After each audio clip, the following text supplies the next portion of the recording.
Om Namah Shri Yatirajaya Vivekananda Suraye Satchit Sukha Swarupaya Swami Tapuharini Om Shanti Shanti Shanti. Salutations to the King of Ascetics, the sage Vivekananda, who was the embodiment of existence, knowledge, and bliss absolute, and who removes all our sorrows. Om peace, peace, peace.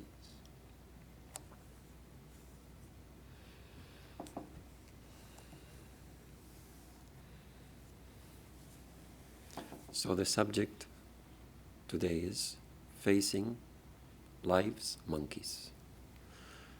Some of you may have guessed that it has to do with Swami Vivekananda's story, an incident that happened in his life. So we are going to see that incident and try to draw some lessons from the monkeys.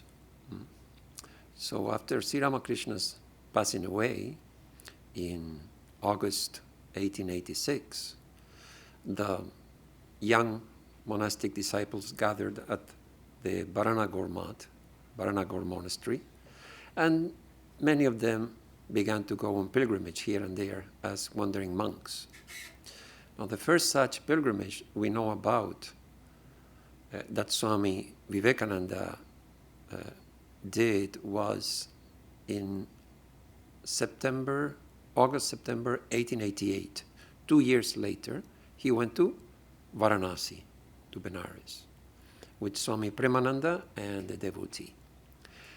And there this incident happened, that he was chased by some monkeys. So let us see his own description in 1893 in Chicago, when Swamiji was taking part in the Parliament of Religions.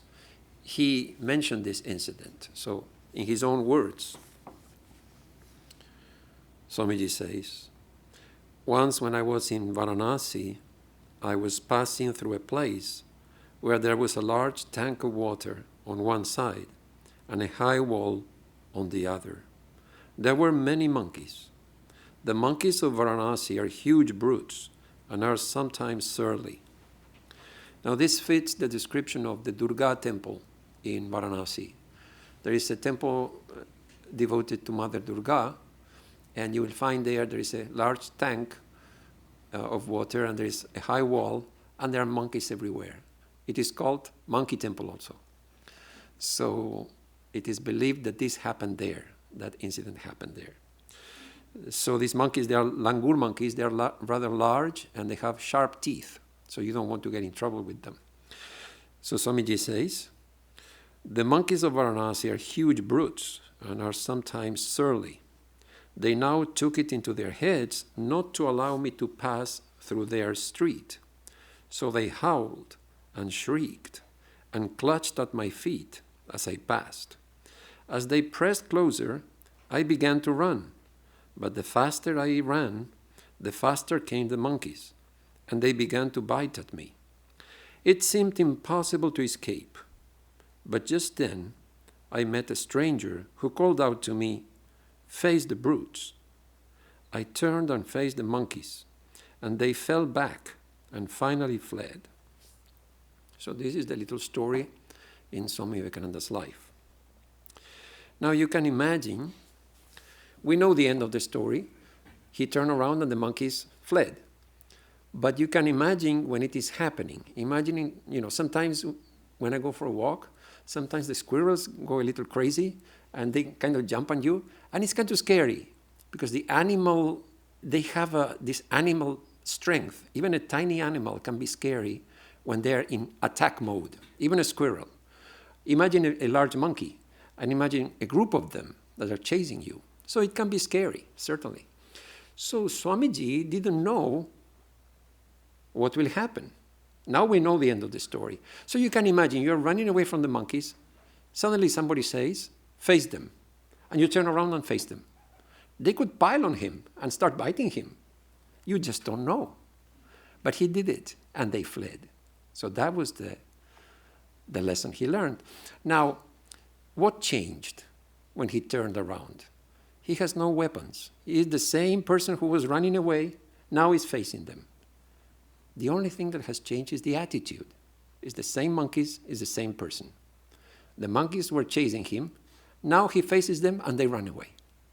So Swamiji, he must have been very surprised to see that he is running away, and then he turns around and they run away. He must have been really surprised. So he thought there is a lesson here for all of us.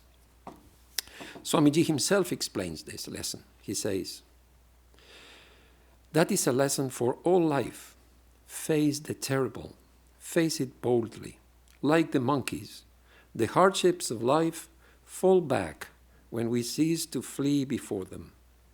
If we are ever to gain freedom, it must be by conquering nature, never by running away.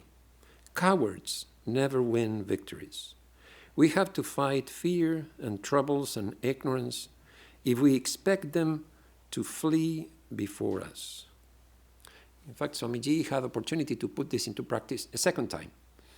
So in 1895, he was walking across some fields in England with a couple of devotees. And out of nowhere, a bull came charging. So one devotee ran away to safety behind the fence. There's another devotee, she fell down and couldn't get up in time.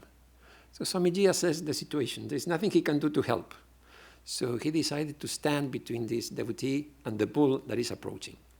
And he folded his arms, looking at the bull, and he was thinking, how far is he going to throw me?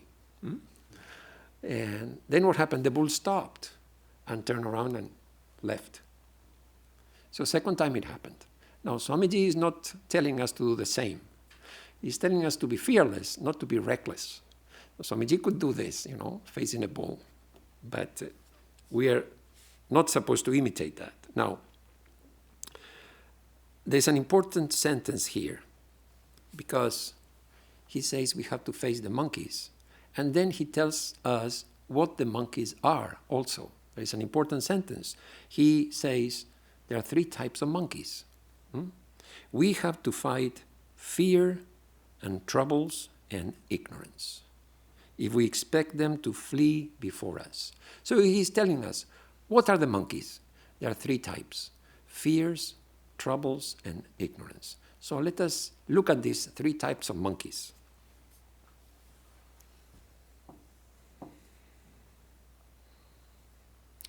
There is a Sanskrit composition called Vairagya Shatakam, 100 verses on renunciation. Swamiji used to quote that work. And there you will find a verse that deals with fear. So Bhartrihari, the composer, he says that we have many types of fear. He says, in pleasure, in enjoyment, there is the fear of disease. We can understand that. Whenever we indulge in too much pleasure, we become afraid of disease. Too many sweets, diabetes. And you will always find any enjoyment, the counterpart is disease. So he says, in enjoyment, there is the fear of disease. In social position, there is the fear of scandal. Now, we all have our little lives. We are not too bothered by it. But imagine a person who is a public figure. Their fear is much greater than the ordinary person. If something embarrassing becomes public, their life is over. So he says, in social position, there is the fear of scandal. In wealth, there is the fear of kings. In the old days, if the king is displeased with you, he can take everything away from you. So all the wealthy people, all the noble people, the wealthy men, they were afraid of the king. Nowadays, you could say we are afraid of hackers and, things like that. Then in honor, there is the fear of humiliation. In the old days, they used to challenge to a duel. Somebody has humiliated me. So I will challenge them to a duel and one of us will die. Why? It's better to die than to lose one's honor. So in honor, there is the fear of humiliation. In power, there is the fear of enemies. Again, most of us, we don't have enemies to really worthy of mention. Somebody may have some friction with somebody at work, but in general, regular people don't have enemies. That's more or less the case. But if you're the CEO of a big company, no matter how nice you are, you will have enemies. There will be people who want your power, who want your position. So wherever there is power, there will be enemies. You can't avoid it. That position somebody else will want. Somebody will try honestly, some will try dishonestly. They want to bring the other person down. So whenever there is power, there is enemies. So in power, there is the fear of enemies. In beauty, there is the fear of old age. So again, you may be beautiful, but if you are not attached to it, that's fine. But the more a person is attached to the external appearances, the more they will fear old age, because it will be gone. So in beauty, there's the fear of old age. In learning, there's the fear of the opposing scholars. In the body, there is the fear of death. That is the most universal fear we all have. It is hardwired in us. When you have a body, you will be afraid of death. So in the end, the last line is, everything in this world is attended with fear. Renunciation alone stands for fearlessness. That is the message. Only renunciation gives us fearlessness. Now let's look at it a little more deeply. When you look at all these types of fear, you will find the common ground for all of them. So you say you're afraid of old age, you're afraid of your enemies, you're afraid of this and that. But can you boil it down to one thing? Yes. All these fears have something in common: attachment. It is because of attachment that we are fearful. So you could say that all these fears can be summed up like this: I am afraid of being separated from what I like. So I like my wealth. I am afraid of losing it. I like my social position. I'm afraid of losing it. And the counterpart is, I am afraid of being united with what I dislike. I don't want disease. I got disease. So I'm afraid of getting what I don't want. So it's basically nothing but this. I'm afraid of losing what I like or getting what I don't like. All the fears can be summed up like that. So at the root of all fear is attachment. That is the message. Now somebody could ask, is it possible to be perfectly fearless? Yes, but again, it's very difficult. You have to become illumined. You have to know your real self. Then you will be 100% fearless. Swami Prabhavananda tells a nice story. Once he was traveling in a mountainous region with other swamis. It was a narrow path, and suddenly there was an avalanche of rocks and boulders. And there is nowhere to escape. It's just a narrow path, and there is a precipice. So it looks like that's the end. So he turns around to look at an old Swami who was behind him to see, this is it. We are all going to die. So there's just 1 second, the rocks are coming down, and he turns around, and he sees this Swami, beautiful smile, just peaceful. And that is such a strong message. There are no words uttered. So the old Swami is like saying, I know what's happening, and I'm ready. Beautiful smile. And then what happened, the rocks just missed them by a few inches. They could feel the air from the rocks passing near their heads.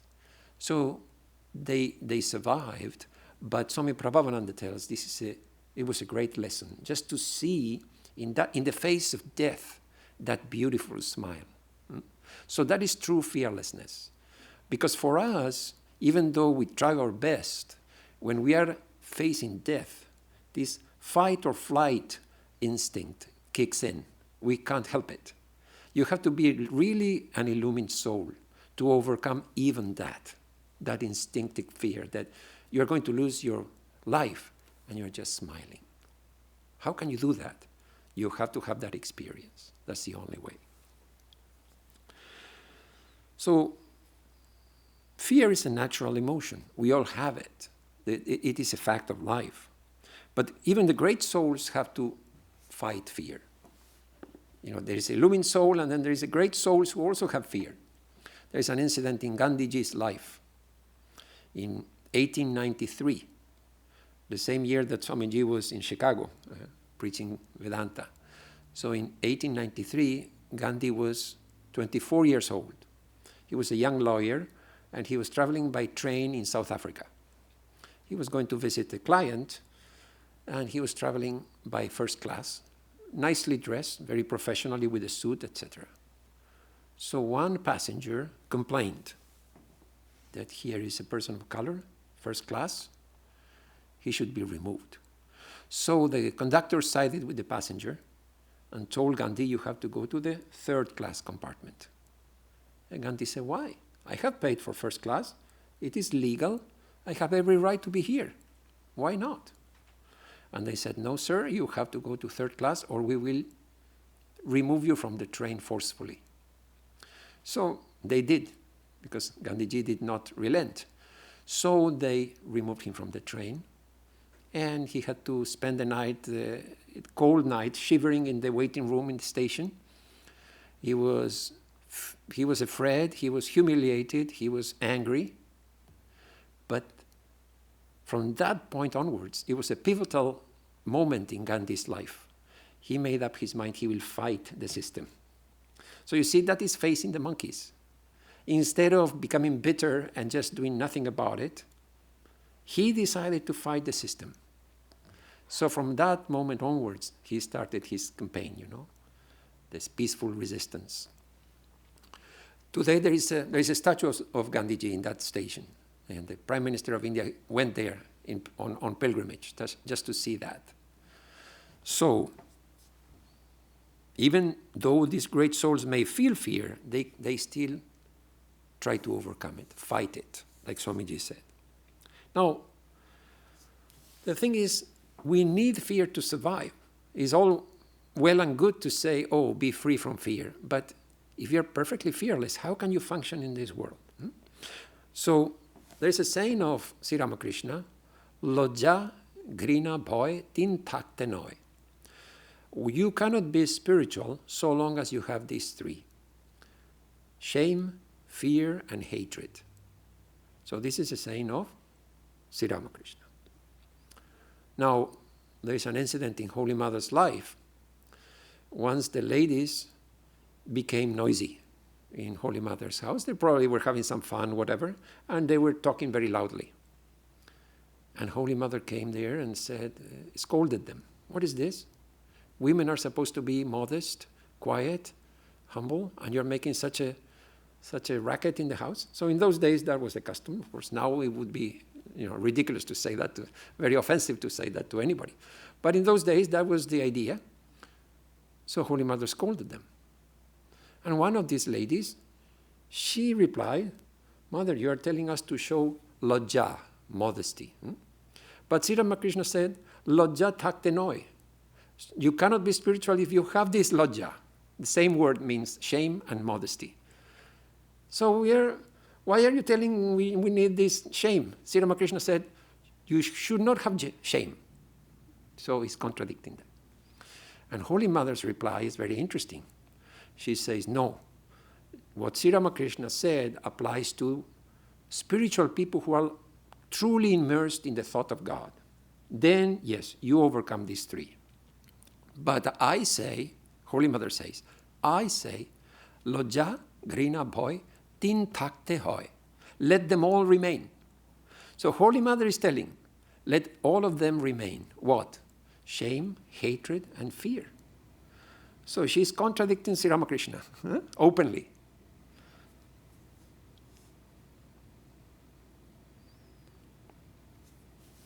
And she even showed some of these traits. There's a story in Holy Mother's life about fear.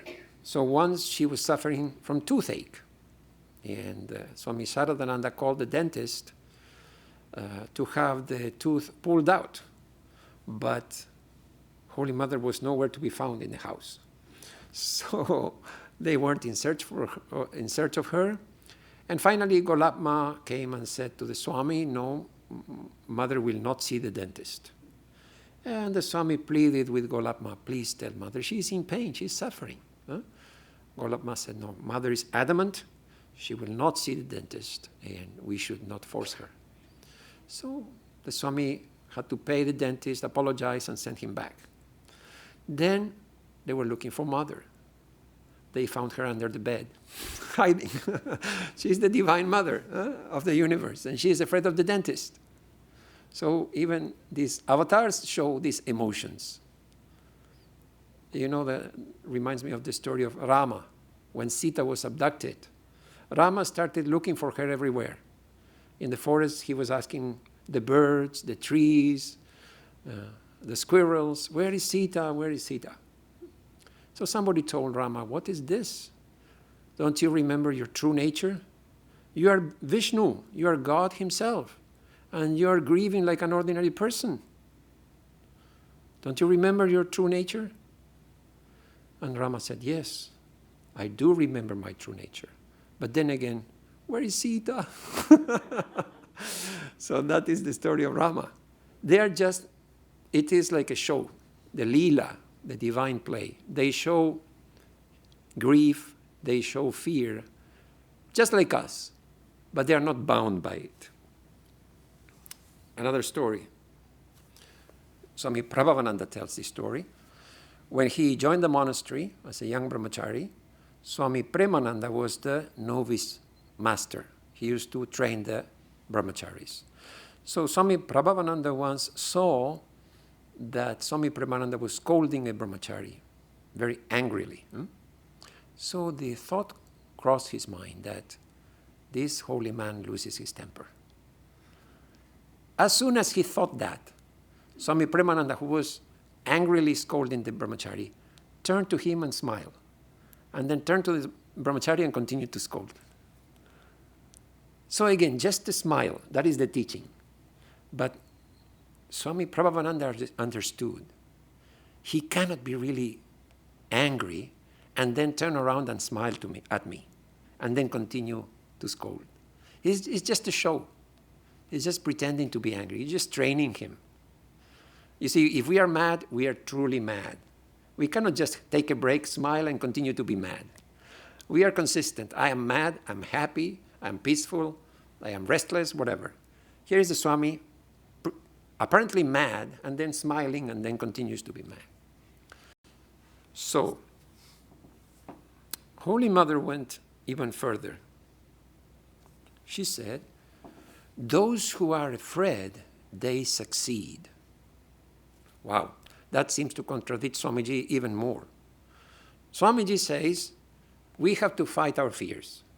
Holy Mother says, those who are afraid succeed. Both are right. Both Swamiji is right, Holy Mother also is right. You see, sometimes fear is needed. If you are afraid of being in a car crash, you will drive carefully. So that fear is saving me from, being a reckless driver.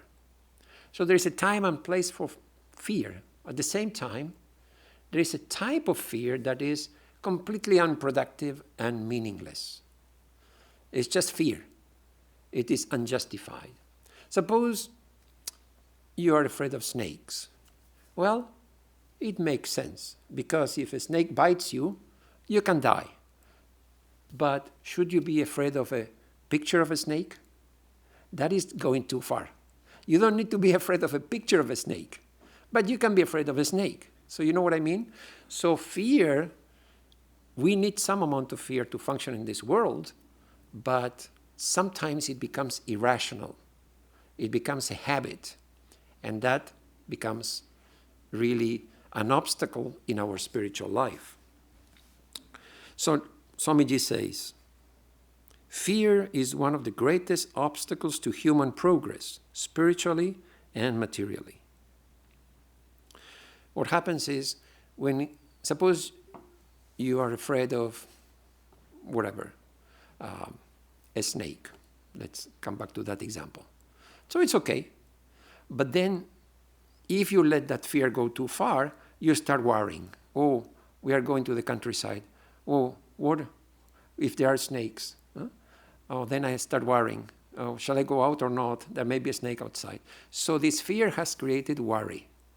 And if you let worry continue for long, it becomes anxiety. And then you don't need the snake anymore. You're just anxious. See, when you have fear, you have a trigger. I'm afraid of something. When you worry about something. But when we reach the level of anxiety, we are anxious. Often we don't know why. It has escalated so much that we are just anxious. And then we need a medicine for anxiety. And then we need to come out of that medicine eventually. So life becomes very complicated. But it all starts with, actually, attachment. Because from attachment comes fear. From fear comes worry. From worry comes anxiety. So really, the way to face our fears is to try to become detached. To try to let go of these likes and dislikes. That would be the way, a positive way to try to overcome our fears. So basically, Swamiji doesn't tell in this passage what we are to do to get rid of our fear. But he's always positive. He always says that try to take a positive outlook. Life is like an adventure. We will be afraid of this and that. Be ready for changes. Embrace whatever comes. Why do we need to be afraid? Change is a fact of life. Just embrace it and go with the flow. If God has put us here in these circumstances, God has also given us the means to overcome whatever comes our way, whatever obstacles we have to face. God has given us the means to overcome them. So this is fear. Now the next one is troubles. Swamiji says we have to also fight our troubles. Now when you look at our fears, think back on all the fears you have had over the years. How many of them have come true? Practically none of them. So most of our fears never come true. But troubles, they are true. Troubles, they are here to stay. We all have our troubles. They are real. Fears may be imaginary, but the troubles are true. We do have troubles. And Swamiji says, we have to deal with them. We have to fight them. We cannot run away from them. And we'll see how Swamiji himself is an example for this. How many types of trouble he had to face in his life. First, physical troubles. He had so many ailments in his life. He said that he was never able to sleep well in his whole life. He suffered from insomnia, asthma, migraines, diabetes, plus all types of diseases that came and went. I saw an article that said that he suffered from 31 types of diseases. Not at the same time, of course, but over his 39 years of life. But these 4 were chronic diseases: asthma, migraine, diabetes, insomnia. So physical ailments, he had plenty. Then financial problems, financial troubles. You remember when his father passed away? He had been too generous. And now the family had no savings. The person who is earning is gone. So Swamiji, to the extent that Swamiji had to tell his mother, today I'm eating out, which in fact was not true. But he knew that there was not enough food at home. So to that extent, he had to undergo hardship. Then legal troubles. Some of you may not know, but after his father's passing away, one of his aunts sued Swamiji's family and drove them out of the ancestral property. And Swamiji had to deal with this lawsuit against his own relatives. It lasted 14 years. So finally Swamiji settled this lawsuit on the 28th of June, 1902. Now, when did he pass away? 4th of July. So just days before his passing away, as if he must have known that the end was coming, so let me finally settle this and finish this drama of the lawsuit. 14 years dealing with the lawsuit. Now he could have said, I'm a monk, I'm out of this, you deal with it. That would have been a valid way to run away from it. No. He dealt with it. He fought it. So legal troubles. Then he comes to the US, and the missionaries find that this person is dangerous. We are collecting money, donations for our work in India to convert the heathens, and he's telling all these things about us. So they noticed that the donations were coming down after Swamiji's preaching. So what is the solution? Spread scandals about Swamiji. All kinds of stories about his character and all that. Now you can imagine, he's a young man in a foreign country. It is his word against the whole machinery of the Christian missionaries. He has no chance to clear his name. He had to face that trouble and continue working in spite of that. Then he goes back to India after working in the West. More trouble. His own brother disciples don't understand him. He says, I want to start the Ramakrishna mission and do this and this and this work. And they said, no, Sri Ramakrishna did not tell these things. This is your own idea. Swami Yogananda said, this is not your idea. This is not Sri Ramakrishna's idea. This is your own. Sri Ramakrishna said, spend your time and energy in spiritual practice. And you're telling us to do this type of work and create an organization and get involved in all these things? Sri Ramakrishna never said this.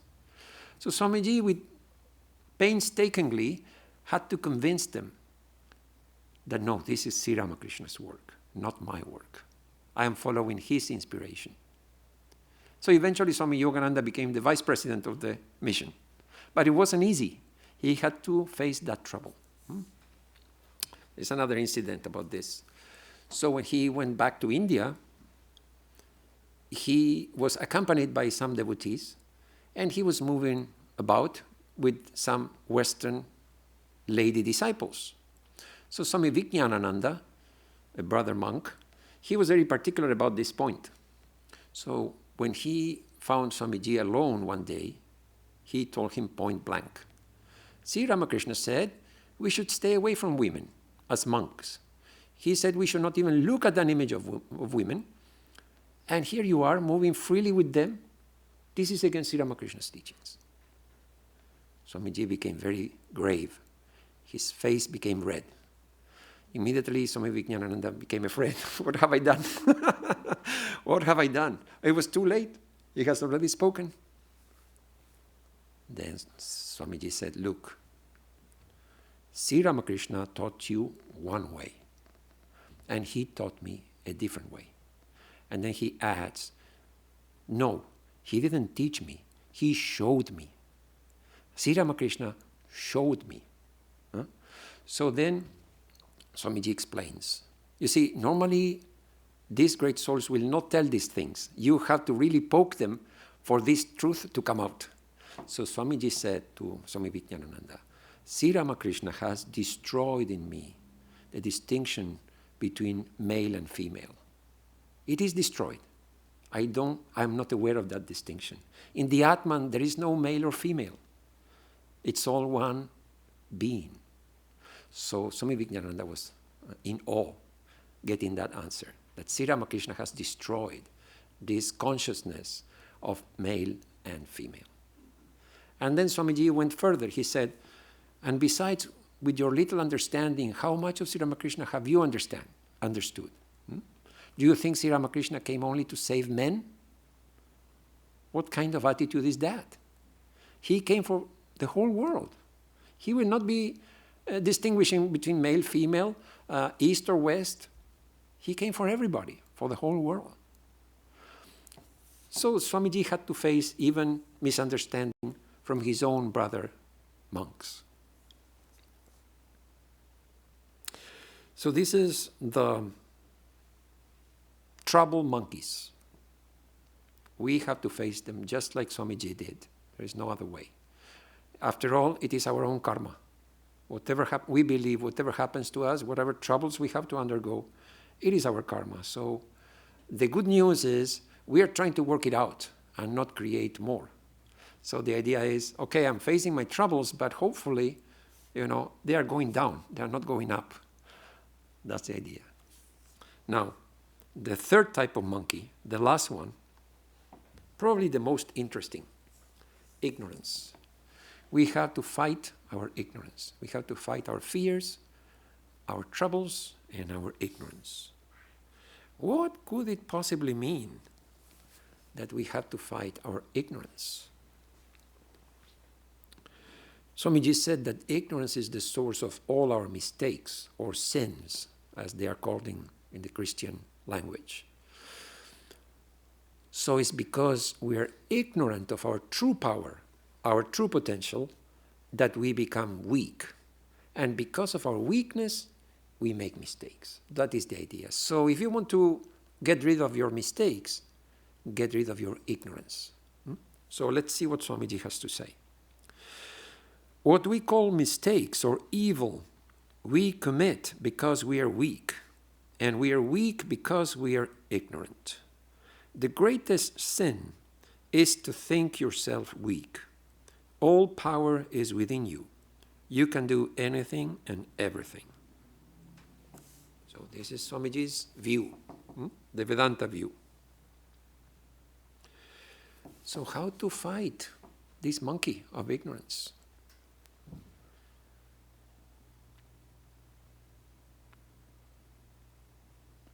You see, trying to get rid of sin does not work. Trying to say, I will not make mistakes, doesn't work. It is like, suppose a person has indigestion, they have acidity, and they take a medicine for that. So the acidity is gone, the stomach is okay. Next day, indigestion again. And then again, they take the medicine. It can go on for the whole life. I get indigestion every day, and I get the medicine, and it's gone. Now, what is the solution to the problem? The medicine? No. The solution is to change the diet and find out what is causing the indigestion. So the medicine is like trying to address our mistakes. But the real problem is not the mistakes, is what is making me do this wrong thing. So that is ignorance. So the way to fight this ignorance is not to think about the mistakes. Don't focus on that. You see, the Christian view is too much on the negative side. Oh, we are sinners, repent, and all this. Vedanta says, no, just ignore it. Just focus on the positive. You're trying to become strong. You're trying to get rid of your ignorance. The mistakes will stop happening by themselves. You don't have to do anything. You will stop making mistakes, as simple as that. If you are not ignorant, you stop making mistakes. So Swamiji says, I am the resultant of all my past, both good and evil. I have committed many mistakes in my life. But mark you, I am sure of this, that without every one of those mistakes, I should not be what I am today. So I am quite satisfied to have made them. Very bold statement. There is no regret. There is no apologizing. There is no... It's very, very positive. I'm glad. What does it say? I'm quite satisfied to have made these mistakes. Now Swamiji clarifies. He says, I do not mean that you should go home and willfully commit mistakes. Do not misunderstand me. But do not mope because of the mistakes you have committed. Know that in the end, all will come out straight. It cannot be otherwise, because goodness is our nature, purity is our nature, and that nature can never be destroyed. So, very positive message. You don't even need to repent or anything. Just stay positive. So God knows what we need. We only have to try our best. And eventually, like Swamiji says, everything comes out right, because goodness is our nature. These mistakes are a temporary phase, is not our real nature. In the meantime, the Divine Mother is getting her work done. We don't know how. We think that mistakes are bad, but God knows better. God has kept us in a certain place at a certain time, doing certain things. There is a reason for it. There's a nice Zen story about this. There was a Zen master who had many disciples, and they had different duties. So one of them had the duty of fetching water from the well. So several times a day, he'll go to the well and bring some water. He had a pole with 2 buckets at each end. So after some time, one of the buckets sprang a leak and could hold only half of the water by the time the disciple reached the hermitage. So this went on for some time, and then that bucket got depressed. And he or she said to the disciple that I'm no good. I'm not a good bucket. Why? Because I cannot hold all the water. You see, the other bucket is full, and I'm only half full.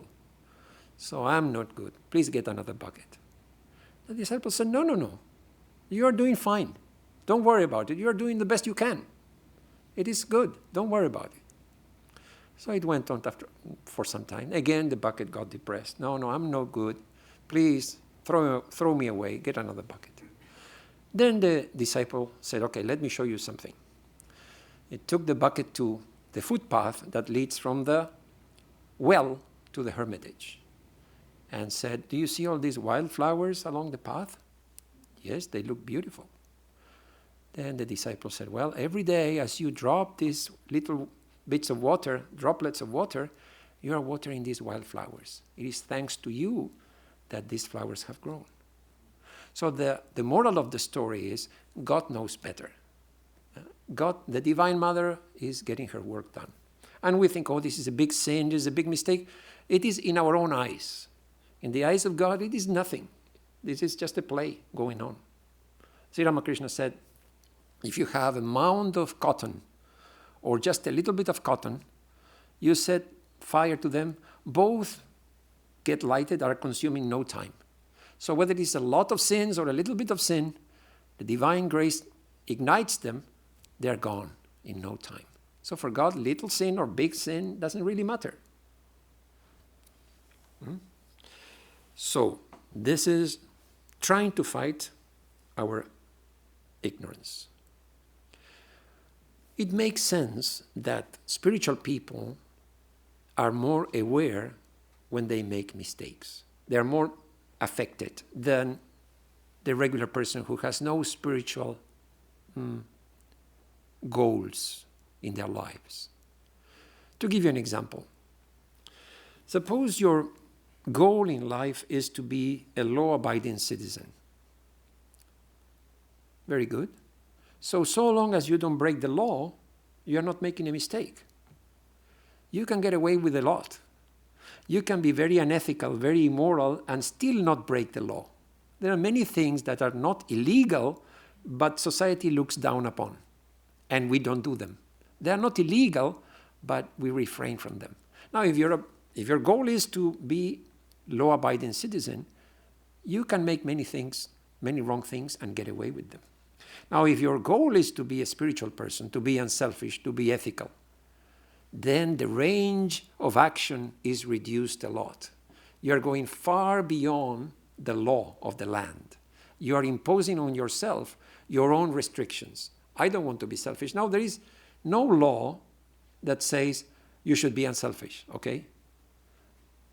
You can be perfectly selfish in this world, and still be a law-abiding citizen. When you say, I want to be spiritual, you're telling yourself, I want to be unselfish. You're going far beyond the reach of the law. So naturally, every time I am selfish, I will feel I made a mistake. Why I feel I made a mistake? Because my standard is very high. So a spiritual person has a very high standard. We want to be truly unselfish. We want to be truly spiritual. Naturally, the higher your goal, the more likely we are to make mistakes, to come up short. It makes perfect sense. So that is why a spiritual person is more bothered by mistakes than the average person. We make many types of mistakes, but you could summarize them or categorize them into 3 types. In the Chandogya Upanishad, there is a story that describes this. So the story goes like this. Once the demons, the gods, and the human beings approached the Creator and asked for instruction. So first the demons went to Prajapati, the Creator, and said, please give us some teaching. And Prajapati said, Da. That's all he said. 1 syllable. Have you understood? Yes, sir. You mean Dayatvam. Be kind. Because the demons knew that they are cruel by nature. So when they heard Da, they understood Dayatvam. Be kind. Then the gods approach him and ask the same question, and he said, Da. Have you understood? Yes. You mean Damyata. Control yourselves. Because the gods are given to heavenly enjoyments. Too much. So Prajapati told them, control yourselves. And then the human beings approach him, and he said the same thing. Da. Have you understood? Yes. Datta. Be unselfish. Be generous. Because human beings know that we are self-centered. We are all self-centered. Try to think of others. Try to be unselfish. Try to be generous. So very poetically, the Upanishad says, whenever there is a thunderstorm, the thundercloud is reminding us, da, da, da. That means be kind, control yourselves, be unselfish. So, all these traits can be found in the human being. Sometimes we are cruel. Sometimes we are given to enjoyment. Sometimes we are selfish. So this is the ignorance that we have to fight. Because all the mistakes can be summed up in these 3. Being unkind to others, being selfish, and running after enjoyment. We suffer and we are in ignorance because of these 3. Sometimes I have heard this from many people, that my dog is better than the people. Because my dog loves me unconditionally. Pets, they truly know how to love, and they will never betray you. So it's a common thing that you hear. And there is truth to it. There is something noble and simple with these beings, that they show this unconditional faithfulness. You can't deny that. But then again, they are limited to that type of existence. They cannot rise above it. Now, the human being will betray you, will be egotistic, will be mean, all kinds of things, but they can overcome it. That is the difference. So Swamiji puts it very nicely. He says, the cow never tells a lie, and the stone never steals. But nevertheless, the cow remains a cow, and the stone a stone. A human being steals and tells lies. And again, it is the human being that becomes a god. So you see the difference? So it is true that these beings are very faithful, and we have things to learn from them. It is true. But then again, they are conditioned by their own animal body to how far they can go. Now, the human being, the greatness of the human being is, apparently we can be worse than the animals, no doubt about it. But we can also rise far above. That is the specialty of the human being. We can become demons and we can become gods. That's the greatness of the human being. So you hear sometimes that so-and-so turned a new leaf, reinvented themselves, started a new life. You will never hear that about the dog. The dog will be the same pet throughout the life. They will never start a new chapter and start afresh. That is, only human beings do that. So here is another passage from Swamiji, which is very, I would say, very original, very interesting.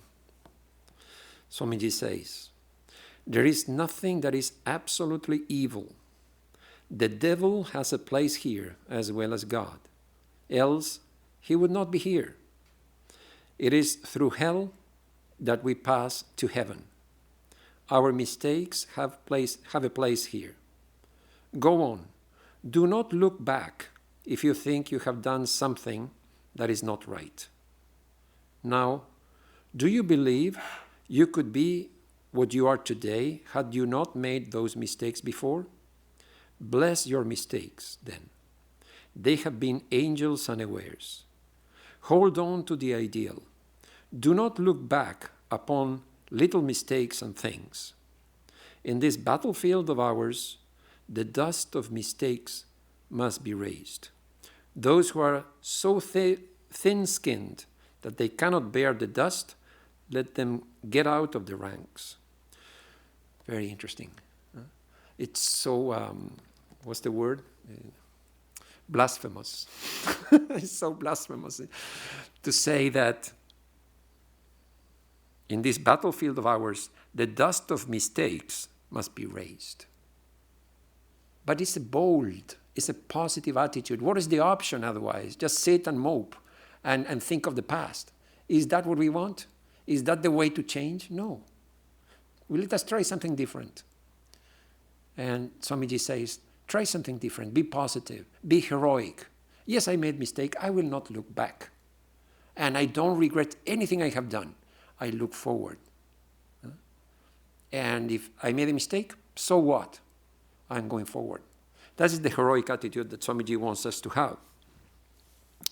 It is said that Edison, when he was trying to create the light bulb, he tried more than 2,000 materials for the filament, and everything failed. And then the assistant said, "Oh, we have wasted our time. Everything has failed." And Edison said, "No, we have found 2,000 ways that don't work. So we have achieved something. We will not try again. That is some progress. We know 2,000 ways, it will not work." So eventually he succeeded. That is the positive attitude. Somebody wanted to break a stone with a mace. And they hit it once, nothing happened. They hit it twice, nothing happens. 2, 3, 4, 5, 6 times, nothing happened.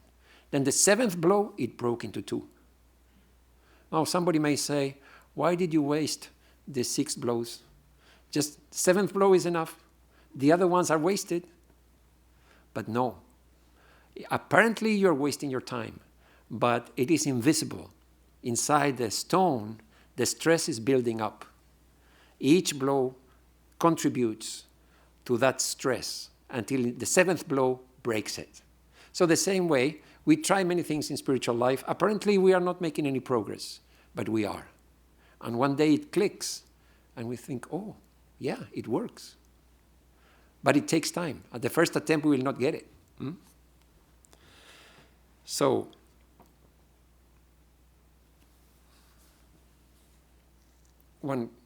I tell you another story, which is interesting. So one of the problems when people take to spiritual life, because of our ignorance, because of our bad impressions in our minds, one common complaint is, since I started meditating, my mind is more restless. I am running after pleasure more than before. I am more irritable. So that makes no sense. You started meditation, maybe you got a mantra from your guru, and instead of going forward, you're going backwards. You are worse than before. So somebody asked this question to Swami Yatishwaranandaji. He gave a beautiful answer. He said, let me give you an illustration to explain this, what is happening. Suppose a person has a field that has been fallowed for many years.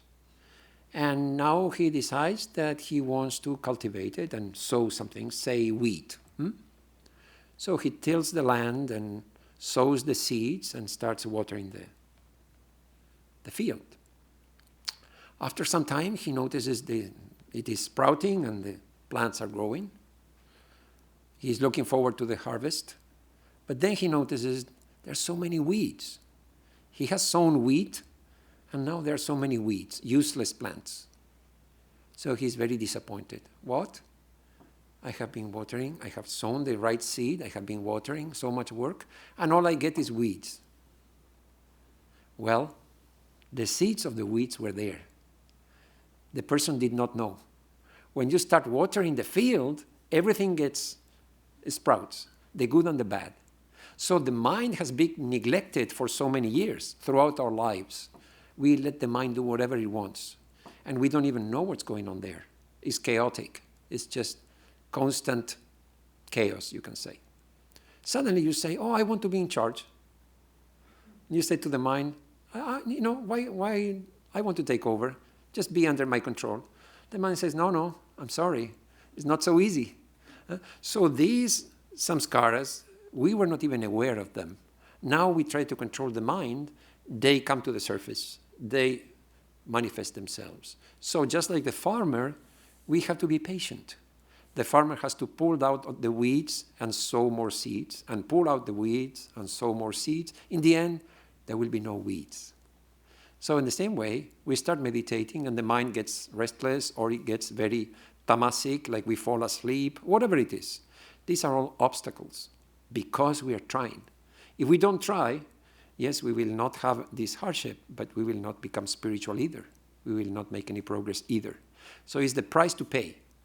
If you want to become spiritual, you have to undergo some amount of hardship. So this is fighting our ignorance. We have seen that the best approach is the positive approach. Yes, we make mistakes, but it's because we are weak. Yes, we are weak, but it's because of our ignorance. So ignore the mistakes, focus on removing the weakness through the wisdom of knowing who we are, our real nature. How do we do that? Spiritual discipline, spiritual practice. So it's very positive. You focus on the positive, on the spiritual discipline. There's a verse in the Gita that gives us this positive message. Sri Krishna says, Neha bhikramana nashosti pratyavayo na vidyate. In this yoga, there is no wrong outcome. If you do something good, you will get a good result. If you try to practice yoga, you will not get a bad result. So that is one thing that Krishna says. In this yoga, you will get the correct result. You're looking for God, you will get God. You're looking for spirituality, you will get spirituality.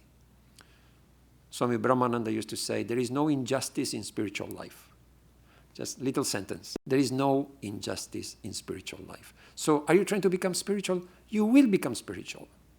The Gita says, you will get the correct result, number one.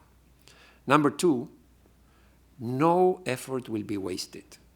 So sometimes we feel, oh, what am I doing, Is this meditation? Come on, this is a joke. No. It may seem like we are wasting our time, but Sri Krishna states it very clearly. No effort is wasted. Everything helps. Just like the blows trying to break the stone, apparently nothing is happening. No, it is happening under the surface. So you will get the correct result, and no effort will be wasted. So we have come to the end of the talk. We saw that Swamiji says, that we should not run away from these three: our fears, our troubles, and our ignorance. How to fight them? Well, our guru will tell us, or the scriptures will tell us. It's up to us. But that is the spiritual struggle. That, yes, I may have fears, but I will do it anyway. Yes, sometimes it may be scary, but I will do it anyway. I'll face my fears. And troubles, we have plenty.